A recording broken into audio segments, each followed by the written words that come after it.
So we're going to get into it right now. Welcome to another episode of Not an Accident Podcast. I'm your host, Kevin Sullivan. I never do a proper intro. Maybe you're bringing out the professionalism in me, Gabe. But I am here right now with Gabe Morris, who, when I asked him, how do you want me to introduce you? He was like, just all things provisions. All things provisions events. So welcome, my friend. Thanks for Thank you. joining us. Glad to be here. Glad to finally get on the podcast. I know we've been trying to schedule it for a while. So well, you hit a little bit of Tampa traffic this morning. Yeah, always. Obviously, in my business, I'm not complaining too much, but no, we're glad to have you here, and we're gonna get right into it. So a little bit more deeper into the intro. So basically, you do provisions events, and you put on car shows and rallies, and red carpets, and all these different kind of car-related events. But it really started with your family's coffee shop, correct? Yeah, exactly. So tell me about the origin story. Tell me about where, from the beginning to, kind of where we are now. Yeah, so my mom wanted to start a coffee shop. This was 11 years ago. Okay. And so I'm really lucky that she had that passion and wanted to start that because it allowed me to be around business from a very young age. You were in what, middle school probably? Yeah, I was in literally going into middle school. So sixth grade, I think, when everything started. And I got the privilege to work like as a dishwasher, work in the back, work in the front. I always liked working, especially the paycheck, from a young age. Like I remember like I made minimum wage, but it was like having a little bit of money to put my own gas in my car and like buy me and my friends some food instead of, all my other friends were asking their parents for money. So it was nice to be able to, I guess I was just hooked on it from that point on. And so basically when I got into high school, we were just thinking about more ways to market the business. And my family's never really been into cars. I wasn't really into cars, but I kind of was starting to get into it. I had a BMW at the time that I had just bought like an old beater BMW. And I remember telling my friend, like, let's do a car show. Like, I remember the initial question I kind of had that made me start the business was, why do no coffee shops do, like, it's called Cars and Coffee, but there's never really any coffee, like, involved, like, to make it that the name, So I remember telling him to go put flyers around on kids' cars at USF. Oh, sick. Okay. Just like Mustangs, like anybody that had anything, So doing this for so long, the exact opposite of the kids you want to show up. Yeah, exactly. No, for real. And it just shows like the growth of like over the last few years, like what it's turned into. It's changed so much. But I remember You're getting excited. It's okay. The first event we did, it was really busy. Like it was much more than what I thought. Like my initial intention was to bring people into the coffee shop. And my theory was if 10 people come through the door, if 10 people come to the car show and come order a coffee, that's 10 more people that bought a product that day that wouldn't have. And then we had like 150 cars the first time, and there was like, I think a McLaren 675 LT, like a couple really cool cars. And that was really my first time ever seeing those kind of cars like around Wesley Chapel and Tampa. I'd never really been to any car show or anything like that. So that was really cool for me. And that's kind of how it all started. For me, when I started, I've always been a fan of cars, and my favorite car growing up was the Ferrari 458. I just those lines and that, driving a Ferrari and things like that. It was a super sick car. I started going to DuPont over in St. Pete and Reeves over in Tampa. Those were really the two kind of main car shows back in the day. And I'm not trying to start any controversy, maybe a little bit of controversy in the comments. But when I would go, I would be put in what I call the loser lot, Okay. So yeah, not hating on anybody for being in the loser lot, but I'm just kidding. So the lesser VIP lot. No, I get how that goes, and I guess like that's something that we have in after hours. Yeah, Gen Pop. Yeah, I was putting Gen Pop, we'll call it. So and that was a huge motivation for me to be like, I remember, seeing sick cars and meeting people. And I was telling you before, a buddy of mine, congratulations to him. The homie just bought a F8, and my other buddy just bought a Cullinan down in South Florida. Shout out Adam and Bagels. Super stoked for you guys. And I was like, welcome to the Car Country Club. I was like, because once you get into that league of, meeting people and networking with people and things like that, it just opens a lot of really cool possibilities. You started this. You weren't even really that into cars. You were basically kind of had a small, I guess, ignition going on, for lack of better terms. When did it kind of developed into where it is today, where you're doing red carpet events and rallies. How did that transition take place? Yeah, so basically the progression, obviously we started with Cars and Coffee, and then we did that for about a year. And I just being in the coffee business, and this is kind of off topic, but I've always wanted to do like a bar kind of lounge concept. It's a podcast where we encourage, off topic. Yeah, so like that's something I want to do in the future. That's something we're looking at doing currently. But kind of the inspiration for After Hours, which is what has become probably the biggest event that we do, and it's monthly. Real quick, and I don't mean to stop your train of thought, but dude, last night I saw the content already. Yeah. SVJ, multiple. Last time I was there, multiple cars. GT 3RSs. I mean, if you think about it, I mean, anywhere, even in the the VIP area, $5 to $10 million in cars. Yeah, for sure. Local Tampa residents. That is so incredible. Yeah, and it's crazy, especially too, because it's in Wesley Chapel. Like I grew up in Wesley Chapel, which is wild. Yeah. So like I've been in Wesley Chapel for 10 years. I remember when it was cow pastures. Yep. I went to St. Leo in Dade City. Yeah, and it was even more. And now I live up there. Yeah, I live up there, like near St. Leo. So seeing the amount of growth up there, and even in through Wesley Chapel especially, is insane. And to see all those cars, and when obviously a lot of people travel, from Tampa or from Clearwater, Sarasota, Orlando, but I would say half those cars are from Wesley Chapel and people around that area. So it is crazy. It is crazy. And, it is a fun drive too. I mean, you're either taking 75 up or I-4, and it's right off the interstate. 275. Yeah. So it works out really well. You added some amazing cars. Provisions is getting huge, and meaning Provisions After Hours. So how, I guess we'll get into kind of the nuts and bolts. I want to, Jimmy on Facebook or on YouTube that's watching this right now, insert name. Who was it a couple years ago? Bob the Plumber or something like that? I'm kidding.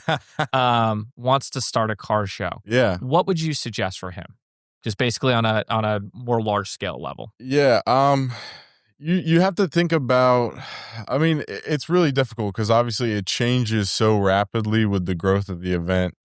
At least in my experience, After Hours has grown so fast. Be careful what you wish is a great piece of advice. Yeah. And like, I have 300 cars here. Oh crap, I have 300 cars here. Right. It's like, I would say that number one, and number two, like, for some people, a really successful event is 20 really nice cars packed into this, a little small lot. For other people, a good event is 500, more normal, toward the normal side cars at a big, in a big parking lot. It just kind of depends on what you want and what you want to do. The biggest thing is the venue, always. Like, that's the biggest thing. At the end of the day, when it comes to a car show, people like cars, people want to see cars, but at the end of the day, you have to create an experience at the event that make people want to come back, like a reason, besides the cars. You can look at cars for 5 or 10 minutes, but it's like after that, you're not going to be interested much longer. What keeps you around is, the people you're interacting with. The vibe, the music, the people. Food. Exactly. The food, etc. So I would just say whatever type of event you want to do, the venue makes it. So whatever vibe you're going for and whatever theme you're looking to do, just have the venue match that. I agree with you completely. I want to circle back and kind of break down what you're saying. So number one is you need to figure out the reason that what you're doing this for. Yeah. And then what are your goals secondarily? So like, for example, it was, hey, I want to bring business to my family's coffee shop. Right. For somebody else, it's, hey, I want to bring, business to this, or, hey, I just want a safe place where everybody can meet, or, et cetera, et cetera. So I think to your point, number one is you need to figure out your why. Number two is you need to figure out your goals as far as to pertaining to your audience. Meaning, like, if you look at Festivals of Speed over in St. Pete, they're not looking for 500 cars. Which is an awesome event, by the way. Amazing event. I love going. I don't like that you have to stay there for like 8 or 9 hours. I don't like that part. And I love you guys. We can talk about that later, too, because that's something in my car shows always, whether it be red carpet, the After Hours Cars and Coffee. I've always made sure you can leave at any time you want. I think that's also really important to the experience of the person attending the event, because you have one person that's going to pay to go to an event and they really want to get the full time out of the event. And you have other people that are like, man, I really want to go to this event, but I want to go hang out with my family later in the day. You don't want to hold somebody. It's not jail. It's a car show. Yeah. So I agree completely. And I understand for safety reasons and safety. And, if you do it the right way and you get police and you have, with, and obviously his event is not in a parking lot. It's on a pier. So I understand that from a standpoint of, I understand that. Like I said, it all depends on the venue. It's hard to be there for like 8 hours. So it's like, holy for sure. cow. Like, and I agree. So for that exact reason, like somebody like me, or even a lot of my friends I know, would just find parking on the street in St. Pete, with a $500,000 car and just enjoy the show and be able to leave whenever, because done it plenty of times. At the end of the day, there's a small percentage of people that want to show off their car, but at the end of the day, that gets old. Correct. So I think timing is very important, and then goals. What you're trying to do. Are you trying to do high end cars? Or are you just trying to get a bunch of people together? Exactly. So how do you? And I know this is a loaded question. How do you keep out the bad actors?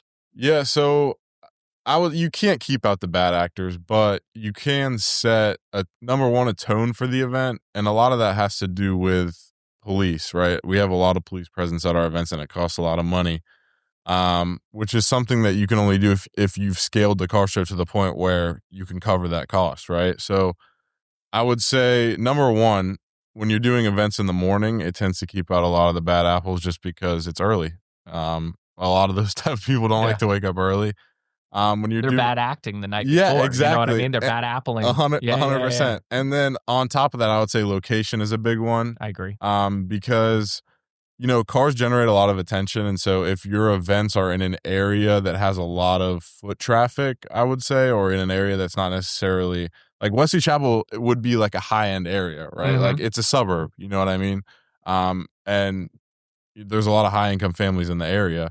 So you don't have as much of that attention where because another thing I would say that a lot of people don't realize is when you get to the point where the event brings in a lot of people, I would say over half the people showing up to the event, they don't even know the name of the event. They haven't seen the flyer. They don't even know really what's going on. They've just been sent, told, hey, come to this place. Mm-hmm. So I would say that's a really big thing, is the location you're doing it in, and then also the time. If it's in the morning, it's going to do a lot of the work for you. And then if you have that issue, you have to have a lot of police presence, and it has to match the amount of people that you have there. So you can't just have one cop, sitting out. At the end of the day, they're human too. And it's like, you can't have 1,000 people standing out by a curb and one cop. It's not going to do anything. No, it's not. So, and, the whole point, I think a lot of people forget this. There's a difference between a car show and a car race, meaning, if you're going to a car show, you're going to hang out with people, enjoy some good food, enjoy vehicles and things like that, and show off your car. Show off your car as a physical object, not a fast object. Yeah. If you want to go race around or do donuts 100%. Or be a knucklehead, there's Sebring, there's Enclave, there's all these amazing places where you can do that. Yeah. And I think people, I sound like the dad or the lawyer and things like that, et cetera. No, I want to see these events grow, and I want to see, people, be safe, and I want to see, I don't want to get phone calls when it comes to car events. Yeah. And I've, knock on wood, been fortunate not to. And, like I said, hey, they know who to call though. Yeah, they do. But I want to see these events continue to grow. So you start getting some growth, you start getting some, some traction. When does it come in as far as getting sponsors for these events? Because I know a lot of people, their first instinct is, I think you did it the right way, and I'm trying to put a lot of thoughts together, so forgive me. Yeah. I feel like you did it the right way, where, you created an event and then started, pitching to sponsors and things like that. Whereas a lot of people are like, let me get sponsors and then I'll do the event, which I think you got to put in a little sweat equity before you go that route. So tell me about that. Yeah, I have a lot of value to provide, and there's a lot of things I won't say just because it's like you can't give away too much. Of course. One thing I will say for sure. But then again, we are on the Not an Accident podcast, you're right. So I'll give a little bit of game just for you, Kevin. Yeah, okay. When you're looking at sponsorship, right? When you're starting an event, obviously, especially for the first event, even when we're looking at, we have established that we can bring people out to events, but even when I'm looking at doing a new event or something I haven't done before, you don't know what to expect. You don't know who's going to show up, whether it's going to be a popular event, whether it's not going to be. Is John Cena going to be there? Yeah. Exactly. That we were both not there for. Yeah. That was crazy because that was the first time I wasn't there. We'll get into that. Yeah. So basically what I'm saying is a lot of the times these sponsors have their own crowd that they bring. And so a lot of the value at first that they can provide is exposure to their crowd. So when we started, doing the events, the first 3 events, a sponsorship wasn't even in my head. Then the next couple of months, my focus was bringing people on that can collaborate. So I wasn't charging vendors or sponsors, but I had a buddy that ran a BMW shop, and I told him like, hey, come out. We'll put your flyer on the event. Come tell like, send it out to your email list. Come set up a tent. We'll put you on the flyer, like, no charge.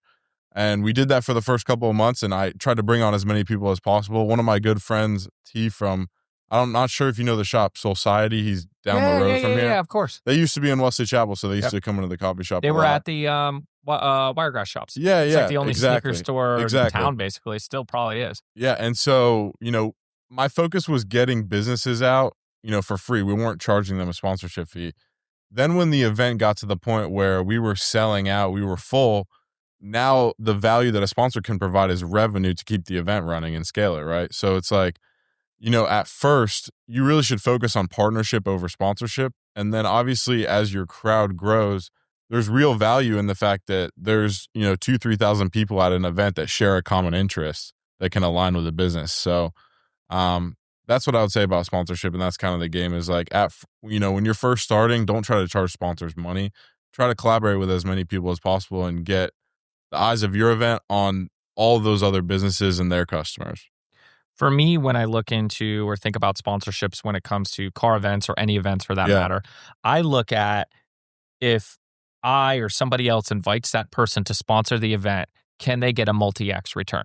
Yeah. So it's like if they spend $500, if they're air quote a rental car company, and they spend $500, and I'm just throwing out random numbers for example purposes, can they get $1,000 return? Are they going to meet somebody there that's going to spend money with their brand? Because that really is the biggest thing. It's really what it comes down to. Because it's like even if you have an event where people are not able to spend money, what? And another thing you really do have to think about as well is not their cost is not only the sponsorship fee. It's employees, but it's also transportation, especially and I'll name one of our current sponsors, Energetic. They bring Great guys. 3-4 they bring 3-4 cars out a month. Antoine, I'm sorry, I'll call you. They bring 4 cars out a month. They have multiple employees there to interact with people. They set up a tent and everything. That takes time and money. So you have to think about, just throwing a random number out. If you're charging a vendor $500 a month, their cost to come out is probably near that amount, and it depends. I know you've come out and you do it solo with the RV, but that costs you your time, and your time is very valuable. Yeah, I will put it out there. That's a $90,000 RV. Yeah. So I mean, and then plus the wrap, plus the merch. So it's like, and not to mention your time. My time you as could well. Be at the office working. So time away from the family, et cetera, et cetera. Exactly. And I love going to these things. But that's the other thing. When we were looking at some other events coming up this year, I was talking to my partners and I'm like, okay, well, are we going to hire, are we either going to pay our own staff to come out or we're going to hire, some of the marketing gals or something like that, because how many people want to see my ugly face? I mean, but okay. And then how many t-shirts are we going to bring with us? How many hats are we going to bring with us? Well, if we give away 100 hats cost X. 100%. Dude, I mean, it gets really pricey. So it's like, okay, if we spend $500 to go out there, I got to pay, either 2 staff members, travel time, plus being there, et cetera. And then we hand out another $1,000, $1,500 in merch. I was a $3,000 day. You know what I mean? So if you can't, to your point, provide a sponsor so many X in return to justify it, 1, you're doing them a disservice, and 2, it's going to be very short-lived that they're a sponsor. 100%. And that's another thing too, is you want to build relationships with people, and it doesn't do you any good for a sponsor to show up one time. No. You want consistency. So at the end of the day, if you're not providing enough value to compensate for at least the sponsorship fee, it's not going to be a long-term thing. Correct. And they're going to tell their friends. 100%. Tell me about, we kind of touched on it a little bit with picking a time. So in Tampa, I'm just putting it for all our Tampa viewers, and if we get any national or international viewers, if you pick a day, that is your day. Okay, damn it. That is, if you're the first Saturday of the month, like Provisions is, that's their day. Okay. I'm just kidding, but tell me There's only 4 Saturdays of the month, so tell me how important that is though to pick your day and make sure that you're not like if you pick it's you guys, it's Water Set on the second Saturday in Apollo Beach, and then Enclave does theirs quarterly, I think on the second Saturday, and then Armature does theirs, and then you're the third Monday for provisions for after hours, and then I don't think anybody's really on the fourth Saturday yet. And then not really. Jack's Wax was the second Sunday. I think they're putting it on pause for a little bit. Yeah. But they were the second Sunday. So tell me how important that is to do your market research and pick your day. Yeah. And your time. For sure. It's definitely important. The biggest thing is, like I said, there's only 4 Saturdays of the month. There's only usually 4 days in each month, regardless of what day it is. And so there's always going to be another event on your day. The biggest thing is like, what is the market that you're trying to reach? Correct. And, obviously if there's another event that's trying to reach the exact same market, it's probably not a good idea to do an event that day. Also, when it comes to location too, it's one thing, you mentioned Water Set. That's an hour away from Cars and Coffee where we do ours. So if we did it on the same day, I could see both events having a pretty good attendance. It's like UTC. That's the other thing. They're on, I think, the second Saturday as well. They're out a good hour and a half. Good hour from Water Set, and probably a good hour and a half from you. Exactly. So that also matters too. You don't, maybe if the market doesn't exactly align perfectly, but it's 15 minutes from your event. So it's all about location and the market that you're trying to reach. So, and then what you were saying too earlier, as far as picking a time, evening versus morning, what kind of people are you trying to attract as far as, are you trying to attract a younger crowd if you're, a bar or lounge? And that's a huge part of it. Attract an older, crowd if you're more of a, a coffee shop. Right. So that's something definitely to consider as well when you're picking, time, location, etc. And then if you guys have any other questions, I just want to put it out there. Put them down in the comments, and I'll make sure that Gabe answers them. We will make a second video Q&A.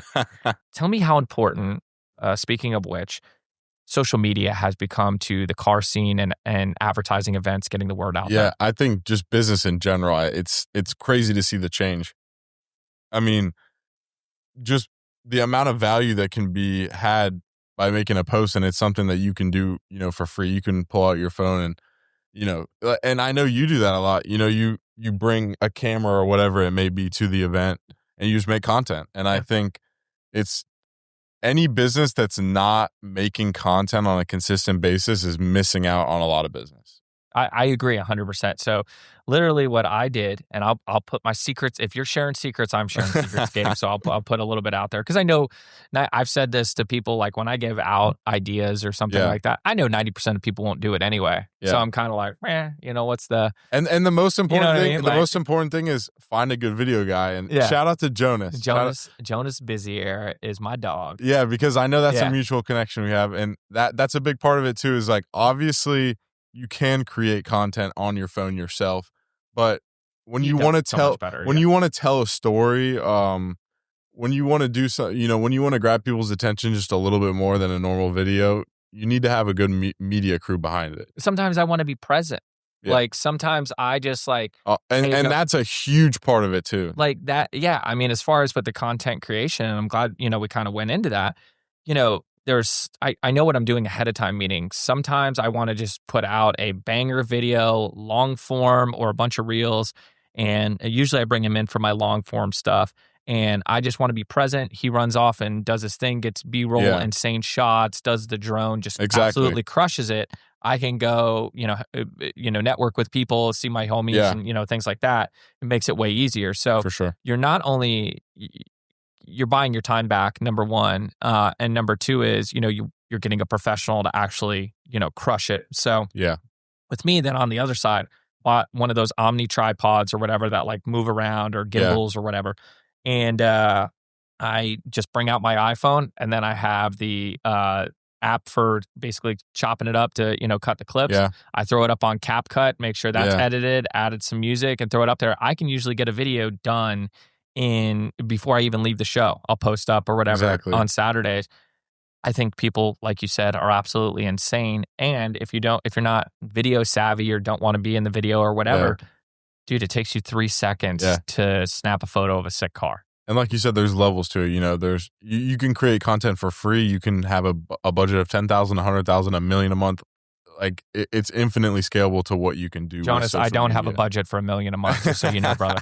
No, I'm just kidding. So no, Me neither, man. I think content one day. But I think content is key, and I think car shows are a great way to be able to do that. But it makes it easy because the cars are. But on the other side, don't just be rolling up to these car shows and not be a car guy. Yeah. Or car gal. You know what I mean? Like, you know, I've spent a lot of time and made a lot of great friends because of commonalities. And people have like, oh, what do you think of, should I start advertising at car shows? And I'm like, do you like cars? Is your brand related to cars? I mean, it's like, if you're a roofer, car shows are probably not for you. 100%. You know what I mean? Whereas if you own a body shop, like, that would probably be a good, for sure, cross promotion. So don't just advertise things or do things because you think it's the, hot, like people are like, you should sponsor or get involved in pickleball. Never played pickleball. Looks really cool. Yeah. I don't have any contacts. In order to make a return. There has to be synergy. Yeah. And like maybe if you played pickleball every Sunday. Correct. It would make sense for you because you're in that, you understand that culture. So that's a huge factor. And I tell people when they're sponsoring events or getting involved in events, like I was trying to make the point prior, like, do you even like being there? This is going to be, if you don't like cars, this is going to be a long couple hours. Going back to the time investment when it comes to being a sponsor. Yeah, exactly. If you don't like being there, it's going to make that even harder. Yeah, exactly.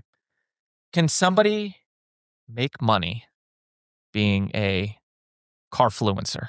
Because I kind of consider you like basically not only, Gabe of Provisions, but basically, a car influencer. So tell me about, kind of the branding behind what you've built and, are you creating branding for yourself or are you doing it for Provisions or is it a little bit of both?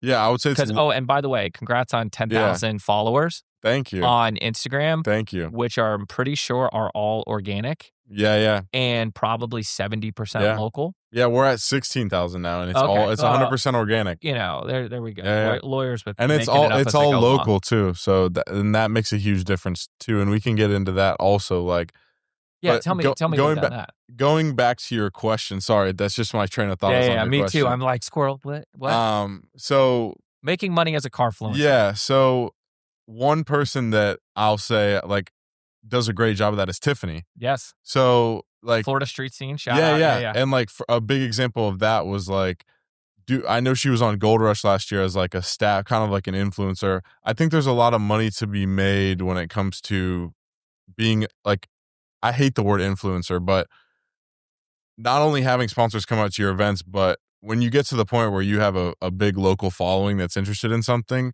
working with brands and being kind of an influencer for them to promote their product, I think is the biggest thing.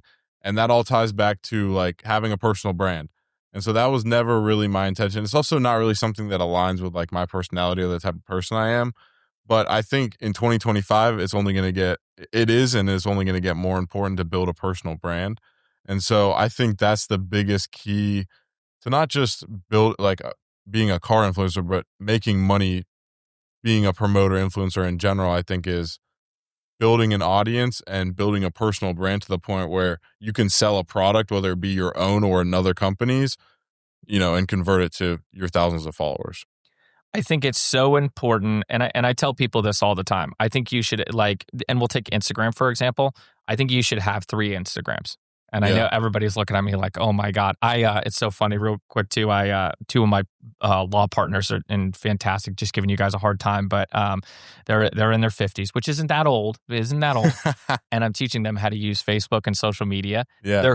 And Instagram. They're absolutely crushing it. But it's so funny to see like the dad humor and stuff like that. It is pretty funny to be. So I think I may work on starting a second company for social media for seniors or no, I'm just kidding. It's very important. Like if you have different audiences. Copyrighted, by the way, social media for seniors. So .com. No. Is it really? No, I'm kidding. I should though. Yeah, you should. Yeah. So it's really important to, if you have like, for example, this is something we dealt with the coffee shop. We started posting the event flyers, obviously, on the coffee shop page. now a majority of our followers are car people. Mm-hmm. So when we post coffee content, that's a big struggle, you know, with our content when it comes to the coffee businesses. That content's getting pushed to the car people and it's not really engaging great. So it's really important to divide your social media. You know, if you have I was saying not to cut you off, but I was saying three pages. One, personal. So family, friends, grandma, blah, blah, blah, things like that, aunts and uncles. Number two, your personal brand. So me, I'm Attorney Kevin. I have that. Number three, your actual business page. Like you were talking about provisions, us, it's Levin Law, things like that. Yeah. And then I have a fourth page, well, 5 pages technically, one for Not an Accident podcast, which I collaborate. Yeah. And then the other one is Tampa Bay area car shows where I post all the car shows. Grandma doesn't want to see car shows. Exactly. Not an Accident podcast doesn't want to see, you know, legal results. Right. You know what I mean? So exactly. You need to make sure when you're branding that you break down your persona into multiple parts. But 100%. Please go ahead. No, that's pretty much hits the nail on the head. You just want to diversify to who are you trying to reach? If it's 2 different places, you need 2 different pages. Correct. Exactly. So I think, you know, like I said, you need to, when you start growing a following, you need to break down and say, you know, what is my audience interested in? Okay, I'm going to make a page for that. What is my audience? Okay, this audience is interested in this. I'm going to post a page for that. How does somebody, you know, you've had a lot of amazing opportunities, you know, and you know, becoming friends with some incredible people. Yeah. Tell me about, or what you would advise our audience to start, or how to get introductions like that, or how to connect with people, some of the cool people that you've met. I would say just be yourself. That's the main thing. I think the funniest thing that will happen to me at car shows is like some kid will come up to me and they'll be like, "Hey, like, is that the guy that owns that car?" And I'm like, "Yeah." And he's like, "That's Attorney Kevin." Do you think? Yeah, I mean, yeah. And it's like they're like, "Oh, do you think I should go up to them?" And I'm like, "Yeah, they're just human too, you know." And I think it comes back to, like you said with John Cena earlier, we've had some like celebrities, famous people come out to the events, and it's like, just treat people like they're human, you know? It's like, especially people that have a lot of influence and a lot of money and, you know, draw a lot of attention. I think the biggest thing people want to feel like is a normal person. Like, that's always something I talk to my dad about. It's always weird when people, at least in my opinion, when people take pictures with famous people, because it's like, if I saw somebody famous, I'd want to just talk to them, pick their brain a little bit, you know, get to know them as a human being. And I think that's the most important part. Don't treat people like they're treat people like a human being. And so I think that's the main thing. Also, you want to get in the right places. Obviously, the right people are at the right places. So, you know, if you're looking for people that do business at a high level, you're not going to find them. A place doesn't come to my head, but you want to look in the right places. So I grew up skateboarding, and still love skateboarding. And I had a lot of heroes. One of my all time, I thought he was the coolest guy, and still do. He's a great guy. Paul Rodriguez is a pro skateboarder, and he's, you know, on Nike and et cetera, et cetera. I'm sure a lot of people know who he is, and, you know, his dad's the comedian Paul Rodriguez Sr., et cetera, et cetera. And I remember talking to people like him and Eric Costin and all of these, you know, famous pro skateboarders, you know, back in the late 2000s when, you know, X Games, Dew Tour, MTV, et cetera, when they used to come to the Tampa Pro at the skate park of Tampa. And you would see all these kids like swooning around, like, "Can I have your board? Can I have your shoes? Can I have this? Can I have your autograph? Can I have your photo?" And you can just see that they were like, obviously they were cool. They knew, you know, what they were getting into. It comes with a job. But like for me, it would be like, "Hey, what's up, man? I saw you in ABC Video Part. What was it like skating in Barcelona?" Yeah, exactly. You know what I mean? Like, what was it? You know, hey, how is this? Or how, you know? I think that's the major difference between people that are successful, because it's like, if you just see somebody and you think like, "Oh, I want to get a picture with them," other people see that person and think like, what kind of value, like, what kind of value can I like just retain in a few minutes of talking to somebody? It's insane what you can learn just from, you know, listening to somebody. And there are friends that I have in skateboarding, you know, Greg Lutz, and you know, some of you may not, probably most of you won't know these names, but great, you know, pro skateboarders, Manny Santiago, you know, Greg Lutzka, so many guys that I've been friends with over the years that, like, I just think they're cool. You know what I mean? And it's like, it's okay to... And you met those people through a common interest. Yeah, exactly. And that's the thing. I mean, you know, like you were kind of saying, be yourself, be cool. It's not, you know, it's not always about the sell, you know, or the take, you know? And that's another big thing that we can talk about for hours is like, when it comes to selling your product, if people want to buy your product, they're going to buy your product. Correct. If you have to read the room, man. Yeah. It's like, if that, like, networking, which is another word that I hate. Yeah. We're using a lot of words I don't like. But when it Gabe's comes, not going to come back. We had one shot with Gabe. We just completely pissed him off. When it comes to networking, it's not always about, oh, did I tell this person about my product? Did I sell this person my product? If they like you, they're going to invest in you and your business. When I connect with people, I try to, like you said, find commonalities. So when I'm at an event, whether it's a business related event or whether it's a car event or whatever it is, it's like, I look at what people wear. I look, hey, do they have a cool watch on? Do they have cool shoes on? Do they, hey, where have you traveled recently? Have you been to any good restaurants? I love food, things like, as you can tell. No, I'm just kidding. Down 40 pounds, baby. But I try to find commonalities, and then that's where a relationship blossoms. When you're like, hey, I'm Gabe, I'm with Provisions, want to sponsor the event? They're like, this is weird. Right. Like, no, I'm good. Right. You know what I mean? So they immediately put their guard up. Yeah, exactly. And it's like, and then you get to spend all that additional time you have to break that working down those walls. First, yeah, exactly. So I use a horrible attorney's joke. Shame on me. When people call me, they're like, I was just in an accident and blah, et cetera, and kind of going through it. And I said, can I cut you off right now? I said, every time I meet nice new people like you, they're always involved in our car accidents. Like I need to figure something out here. And they're like, I'm like, totally kidding. Bad lawyer joke. I was just trying to break the ice. And they usually laugh. And but it's just about being, one human to another, exactly. When you're trying to converse, transact, etc. How has the car scene changed over the last couple of years in Tampa Bay? Tell me about that. It's crazy to see all the change in Tampa Bay. And I know it's not just related to cars, but obviously that comes with it. The amount of wealth that's been coming into Tampa. And I mean, it's amazing though, to be able to own a business and to be down here. Like, I'm truly grateful that I grew up down here. And because at the end of the day, I think it's the best place to be right now, owning a business. And I think that's the reason why a lot of people are developing here and there's a lot of money being invested down here. It's a cool place. And I think there's just going to be more and more business opportunity compounding over the next 5 to 10 years in Tampa. I grew up in Apollo Beach, and we bought.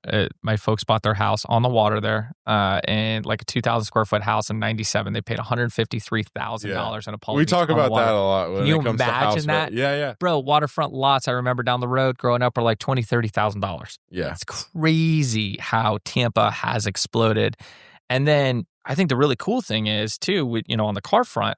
Dude, you could drive by like Meat Market or, Channel Side or whatever. I'm trying to think of forgive me, the hotel across from Amalie or whatever. Edition. Yeah. You drive by Edition Valet, there's, $1 million in cars sitting out front. Yeah. And I see it especially because I see new people at the car events every month. And sometimes I'll see somebody new. Bugattis? People are driving Bugattis now? Like, hey, like, how'd you find out about Provisions? That's kind of the line I'll use a lot. I'm curious to see, was it social media? Was it your friend told you? A lot of people are like, I just moved down here. I was looking for searched up car events on Facebook, found it. Wow. So there's a lot of new people coming down, bringing cars. And also, to piggyback off something you said earlier, the growth of Provisions events, there's a lot of people that I remember 2 years ago bringing their BMWs and Corvettes that now have McLarens and Lamborghinis and Ferraris, even 2 and 3. The glow up's real, dog. Yeah, I've seen at least 50 to 100 people that I could name off right now that have gone from whatever they drew, from probably $100,000 car collection to over $1 million within the last 2 years. There's, and I think that means a lot to people. Coming out, we treat everybody the same. People that I know coming out with their Corvette since 2022. Now this year, they just got their first McLaren. They just got their first supercar.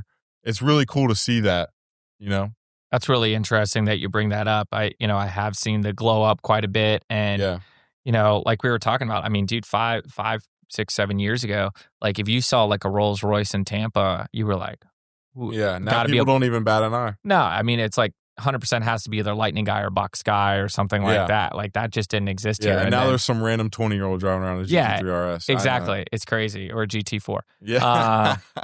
So we talked about it a little bit. I think we just need to get there because I'm very angry right now. I woke up a couple weeks ago And I told my wife, I'm like, I'm not going to go to Provisions this morning. I went last month. I'll hang out with the kids. We'll get some breakfast, do our thing and stuff like that. And then I start looking through social media. And who do I see on there? Yeah. John Cena. Yeah. At Provisions. You did, and then I hit you up, which I'm sure everybody was like, holy crap.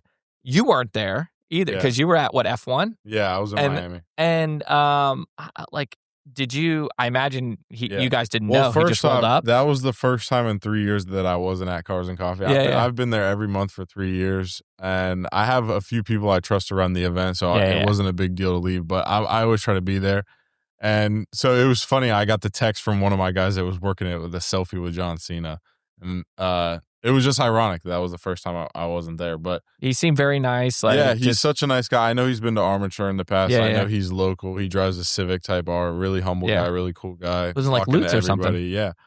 He really liked the coffee. He texted me. Sick. He was like, "Hey man, like I really enjoyed the coffee." He said Cena texted you? Yeah. Dude, so that's so sick. One of the guys at the gate gave him my number. So he was grateful. He enjoyed the event. So that was really cool to hear, especially with me not being there. It was nice to hear that he had a good time. Was it so? But like at first, I guess it was kind of weird for people because they couldn't really see him. I'm just kidding. Yeah, and that joke was all over social media. Like, who's that guy holding a coffee cup? That's pretty funny. So we're gonna, I want to talk about your motivation a little bit. Obviously, this is what a lot of this is about. How, if you want to share with the audience, you're in essentially your early 20s, right? Yeah. So how or when did you feel successful? I always ask. I still don't feel successful to this day. Tell me about that, or kind of expand on that. I think that's really. Or what does it look like to you? That's really difficult. I mean, I think successful for me means I don't have to worry about money, and with that, I think comes a lot of the more important things in life, which is family, time to yourself. I think a lot of those things become easier to work around when you have money to take care of things. You don't have to worry about it. So I think the first step is not worrying about money. And the second step is figuring out all those other things in your life that really matter, like your family, your health, and you can only really focus on that when everything else is taken care of. Right. So I think that's success to me.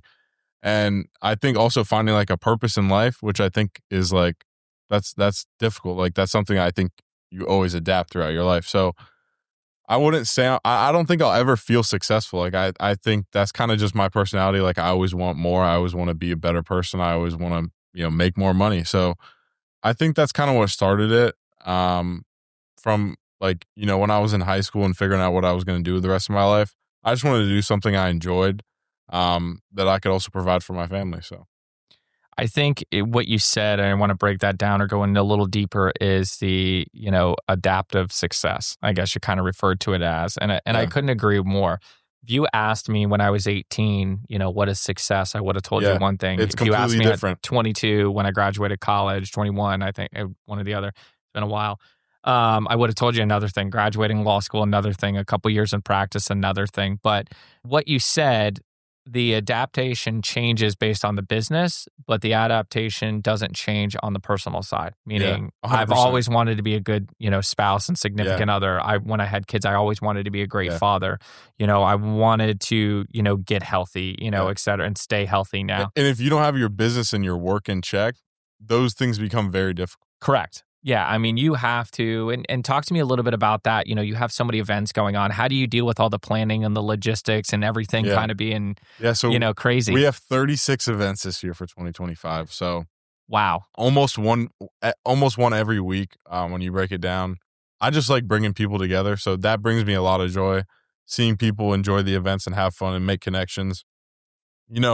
I've heard a lot like, people come up to me at the event and be like, "Hey, like, I met this guy at your event 2 years ago. Now we do business together, and like he's gonna be the best man at my wedding." Like I hear that stuff all the time. Sick.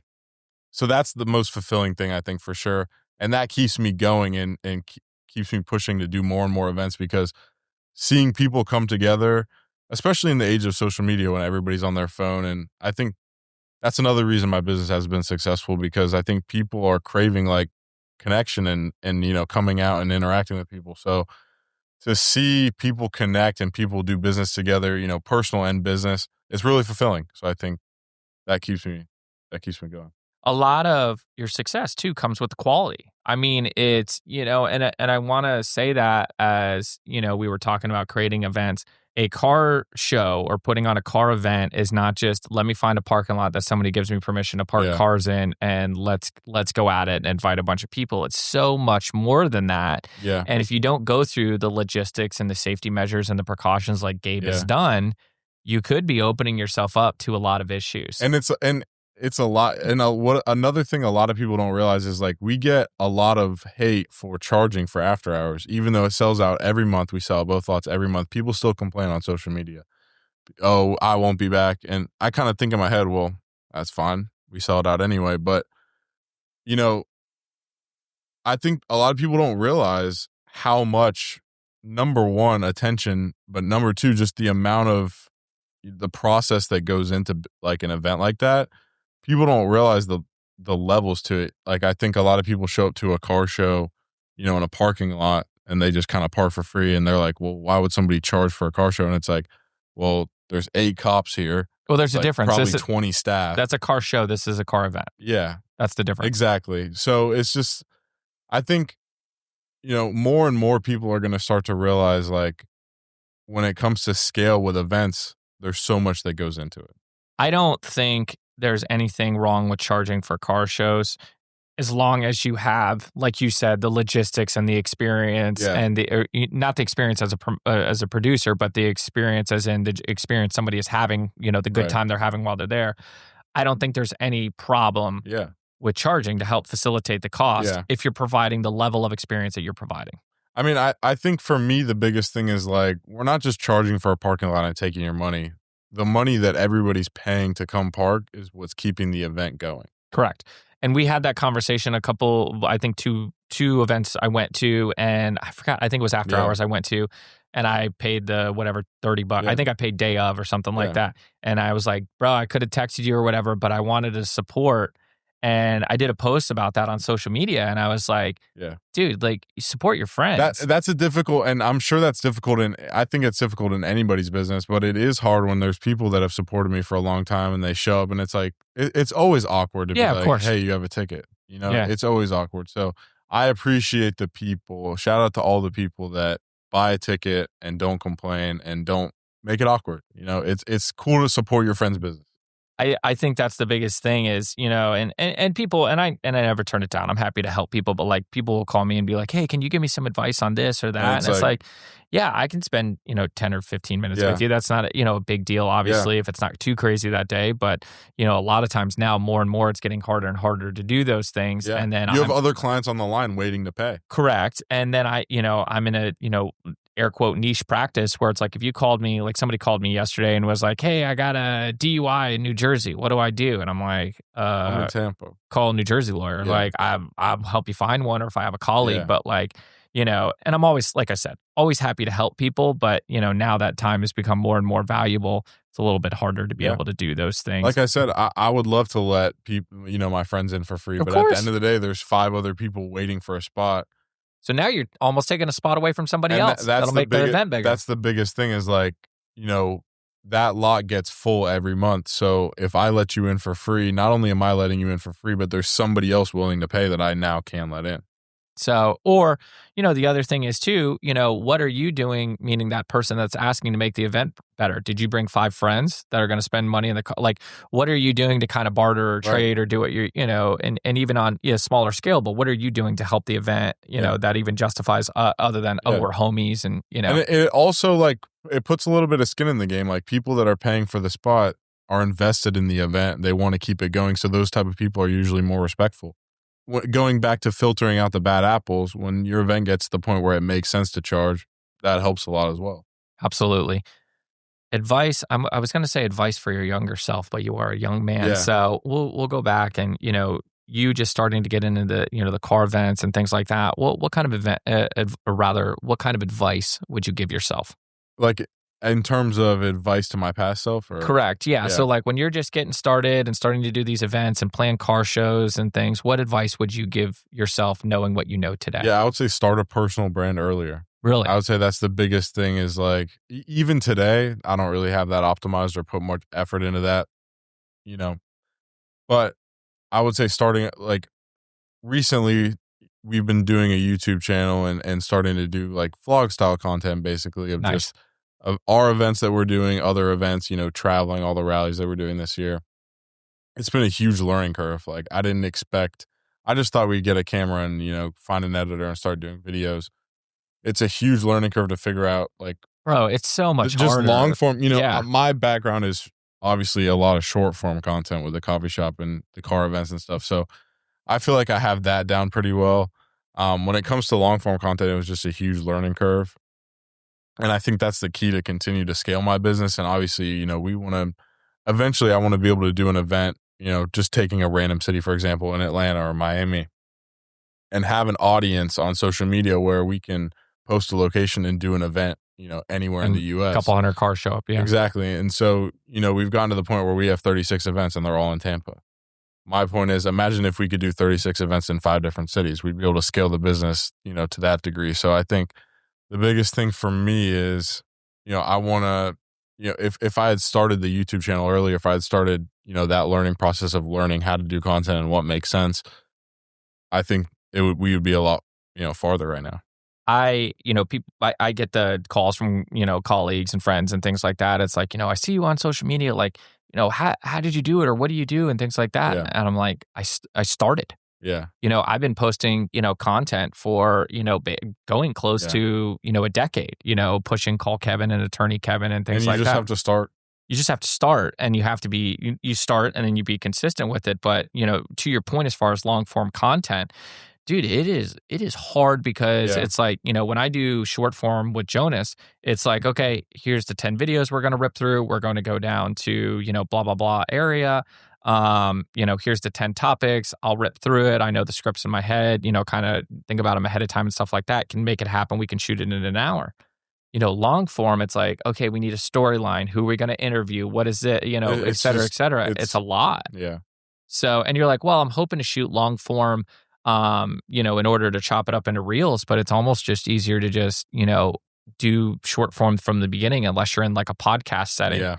And those people that are doing, 10, 12, 15-minute videos, Mr. Beast style vlogs or Logan Paul or et cetera, et cetera. And those videos cost millions of dollars to create. Bro, yeah, exactly. Not only that, but it's like they're shooting over multiple days to get 15 minutes.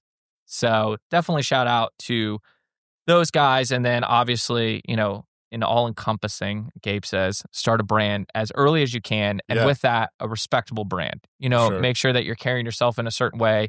Make sure you're not, posting nonsense and, controversial issues and things like that. So with all that being said, my friend, I think we have hit the nail on the head. Yeah. I appreciate you joining us. Of course. Thanks for having me. Yeah, absolutely, man. The biggest thing, I think I got it down now, but before we go, make sure you make sure you subscribe. I'm going to have all of Gabe's and Provision's information down in the description. So social media, things like that. If you want to sponsor any of the Provisions events, I'll make sure that his contact information is there. And otherwise, appreciate you guys watching. We'll see you on the next episode. And as always, before we go, it is not an accident that Gabe is as successful as he is. Thank you. And we'll see you soon, my friend. Thanks for having me, Kevin.